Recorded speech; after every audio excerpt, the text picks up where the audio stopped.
Hello, how to ensure you achieve your goals this year, and actually how to make sure that you set more ambitious goals as well. So it's not just about achieving your goals, it's about making sure that they're exciting enough to be worth achieving.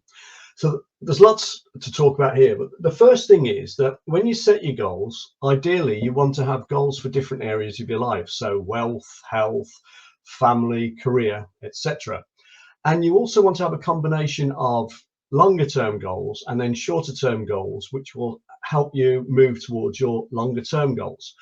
And you also need to have, in each major area of your life, you need to have a goal that's so exciting that it keeps you motivated. It might be something that like seems almost impossible. I think it's Brian Tracy who says, what goal, if you absolutely knew you couldn't fail to achieve it, what goal would you actually set for yourself? What would you actually want? And that's the sort of goal that you need. And the thing is, once you know that sort of exciting goal, then subconsciously your mind knows what to aim for, and you work out ways of moving towards that goal. And obviously, the more you move towards it, the nearer you get to actually achieving it. It's the old aim for the stars, you might end up on the moon, whereas if you aim for the roof, you might end up in the armchair or whatever, something along those lines. However, right. So we've got our goals. Now, when you're setting goals, there's a couple of things here. The first thing is, how do you set them in a way that's most likely to achieve them? And secondly, then, how do you communicate them to your subconscious mind so that your subconscious mind drives your behavior so that you actually move towards achieving those goals? And actually, the rules are fairly similar for both things, to be honest. So when you're setting your goals, you need to follow the 3 Ps, which is personal, as in I am, present tense, as in I am, or I am doing, or I am running, or I am earning, and positive, again, as in I am. Right. So you wouldn't say I'm going to lose weight. You would say I weigh 150 pounds, or whatever the figure is. So personal, positive, present tense. You want them to be in the form of I am or I am doing. So a present tense verb, I am running, earning, enjoying being. So it's got to be a present tense. And you've got to have emotion in it. So it would be I am enjoying being in perfect health, or I'm really excited to be earning such and such. So you're putting in some sort of exciting emotion in there as well. And Susan Jeffers, in one of her books, and I can't remember the name, but it's not Feel the Fear, it's one of her subsequent books. She talks about the fact that when you set a goal, you then let go of it, because you can't guarantee that you will achieve that goal. All you can guarantee is that that's where you want to get to, and that you're going to behave in a way that will lead you towards it. But what she says you do is that you then cut off the actual achievement of it, and you just concentrate on the sort of the moments and the present day thought patterns and moods and actions to take you towards that goal.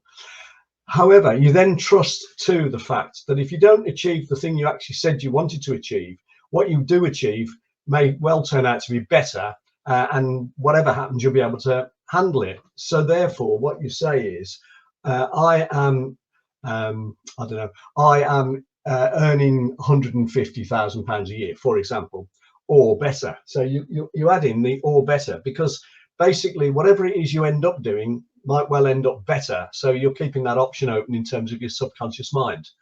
And you need to be specific. So you wouldn't say I am driving a new car in July. You would say I am driving a new blue BMW 1 Series, 3 Series, whatever. But you would be specific about what it is. I am living in a house overlooking the sea on this particular coast, on this particular cliff. But the more specific you are, again, the more you create the picture for your subconscious mind. Now, the other thing is you visualize it. And what I've got here is you visualize it, that you've actually achieved it. So you're saying, I am enjoying being blah, blah, blah. But you're enjoying being, and you picture yourself in the picture. So this is called associated rather than so dissociated is when you look from outside and you look at someone actually doing something. Associating is when you put yourself in the picture and you imagine what it feels like, and you imagine what it sounds like and what it smells like, and what you're hearing and what you're feeling. So you're in the picture actually achieving it.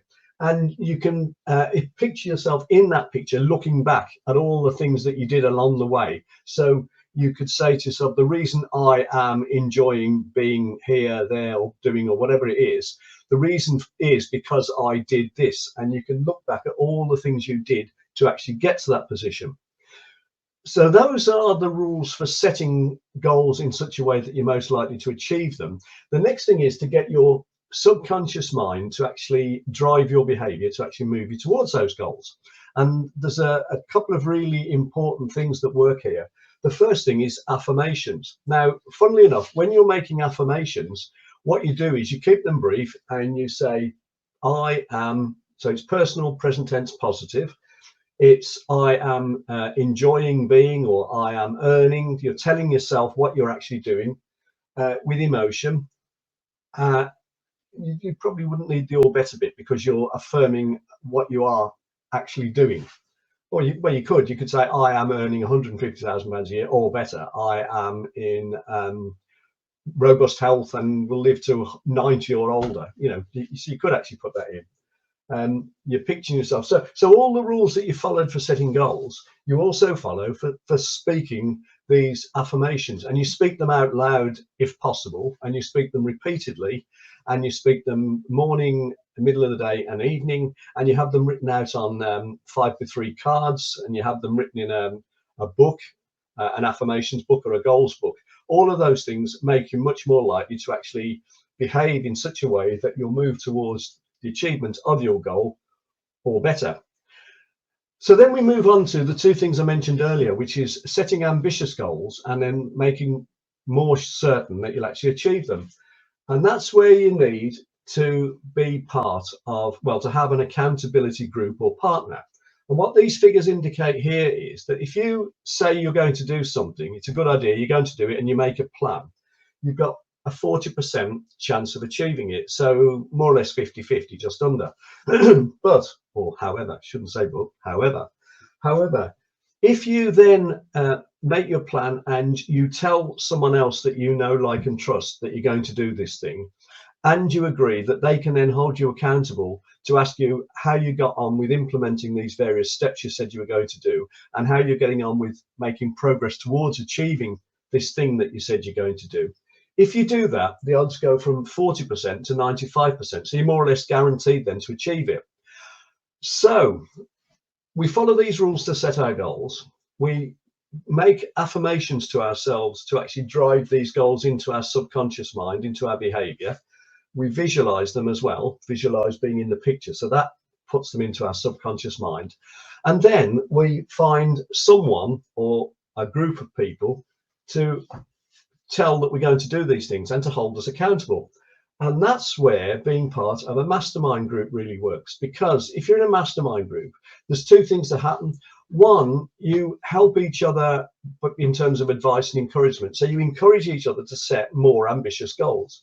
So going back to here, we're not just setting goals, we're setting ambitious goals for us. So it's not a goal for someone else, it's a goal for yourself.